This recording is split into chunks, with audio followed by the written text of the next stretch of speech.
The explosions came at dawn.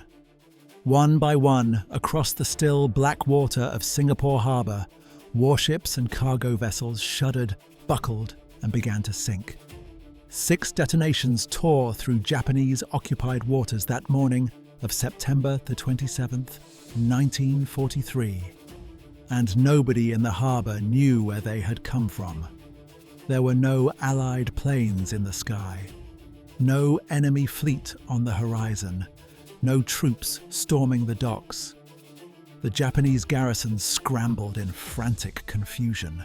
Someone had struck at the heart of their empire in Southeast Asia, deep inside one of the most heavily occupied ports in the Pacific, and then vanished completely without a trace. What had just happened would not be understood by the Japanese for months. And when they finally grasped that commandos from Australia had pulled it off, they would barely believe it. Rewind to early 1942. Singapore, once nicknamed the Gibraltar of the East, had just fallen to Japan in one of the most catastrophic defeats in British military history. Approximately 80,000 Allied troops surrendered on the 15th of February 1942, and the island became a cornerstone of Japan's Pacific Empire. Its harbour was now a crucial artery of Japanese naval logistics, a place bristling with enemy shipping, guarded waters, and military presence at every turn. Among the British officers who had escaped the fall of Singapore was a young major in the Gordon Highlanders named Lyon. Tenacious, quietly audacious, and burning with the humiliation of the defeat, Lyon began hatching a plan to strike back. His unlikely weapon, a captured Japanese fishing vessel called the Kofuku Maru, seized early in the war by an Australian merchant seaman named Bill Reynolds. Reynolds had noticed something crucial during the chaos of Singapore's fall, that the nondescript little boat moved freely through Japanese-patrolled waters, noticed by no one. The 2 men renamed her Krait, after a small but lethally venomous Asian snake, and the vessel was shipped to Sydney. The plan that took shape around Krait was as simple in concept as it was terrifying in execution.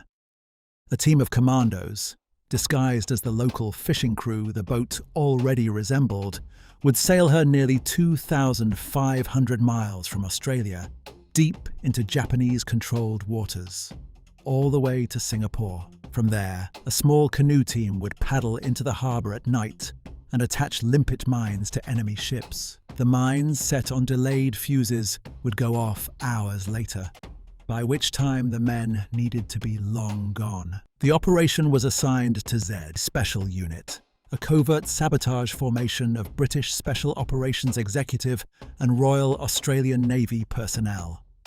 14 men were selected and trained for 3 months in near-total secrecy at remote Refuge Bay on New South Wales's Hawkesbury River, learning to fight, survive behind enemy lines, navigate in darkness, and handle the collapsible 2-man canoes, called foalboats, that would carry them into the harbour.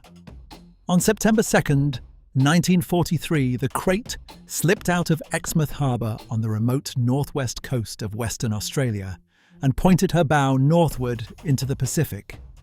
The voyage itself was an exercise in sustained nerve. The crew disguised themselves as Asian fishermen, darkening their skin with a dye made of iodine. They adopted false identities. They flew no flag. They moved slowly. Krait was a wooden-hulled, slow-moving vessel with a temperamental Japanese engine, and they relied entirely on looking like exactly what they appeared to be: a routine, local fishing boat. Japanese patrol craft passed them more than once. Each time, no one stopped them. 3.5 weeks after leaving Australia, Krait lay anchored near Subor Island, just 11 kilometres from Singapore. Here the team split. 8 men stayed aboard Krait to keep the vessel and crew alive. 6 men, Major Ivan Lyon and 5 others, climbed into 3 foalboats and pushed off into the darkness. What followed was several days of agonizing patience, island hopping through enemy waters by night, hiding motionless in mangroves and on remote beaches by day, watching Japanese patrol boats circle overhead and in the channels around them. They were close enough to Singapore to hear the sounds of the occupied city. Then came the night of 26th September. Under cover of darkness, the 3 canoe teams paddled silently into Singapore's Keppel Harbour. The harbour was full of anchored Japanese shipping, cargo vessels, tankers, supply ships, essential to the war effort, their silhouettes dark and unmoving. The men slipped between hulls, barely breathing, working by touch in the black water.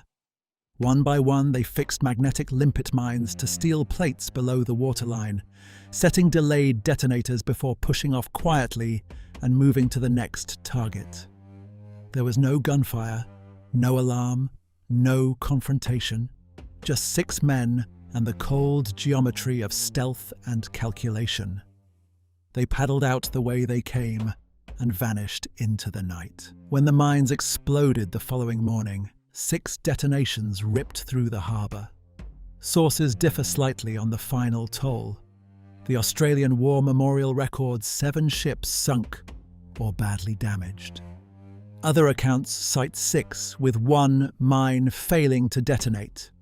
But the tonnage destroyed has been estimated at somewhere between 26,000 and 37,000 tons of Japanese shipping, gone in a single morning. The 6 canoeists paddled 80 kilometres to rendezvous with Krait, which had been waiting in the open ocean.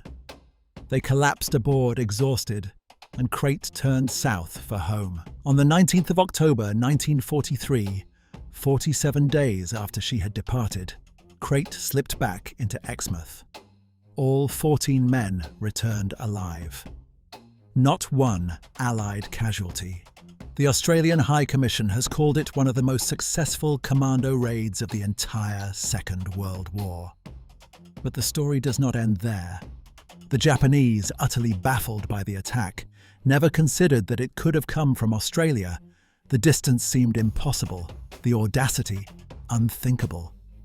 Instead, they concluded the sabotage must have been carried out by local resistors, Chinese guerrillas perhaps, or Allied prisoners passing intelligence from inside the walls of Changi Jail. On October 10, 1943, less than 2 weeks after the mines had blown, the Japanese Kempeitai, the feared military police, descended on Changi Prison and dragged 57 civilian internees to their headquarters. What followed was weeks of brutal interrogation. 15 of those arrested died under torture. The reprisals spread beyond the prison walls to Chinese, Malay, and other civilian communities across Singapore. This episode is remembered in Singapore today as the Double 10th Incident, named for the date the mass arrests began. None of those arrested knew anything about Operation Jaywick. They could not have, because no such connection existed. The raid's tactical achievement was real. A tiny team had struck a major occupied harbour using nothing more than patience, disguise, a fishing boat, folding canoes, and delayed explosives, and had emerged without a scratch. But the question of its justification has shadowed the operation ever since. The strategic gain was limited compared to the larger air and naval campaigns reshaping the Pacific War. And the suffering it triggered among Singapore's civilian population, who paid a terrible price for an operation they had no part in, has never been forgotten. Operation Jaywick remains one of the most extraordinary acts of maritime sabotage in military history, proof that with the right kind of daring, 6 men in folding canoes could reach into the heart of an empire and shake it. The Krait still exists today, preserved at the Australian National Maritime Museum in Sydney. A small, battered vessel that once sailed to the edge of the impossible and came back.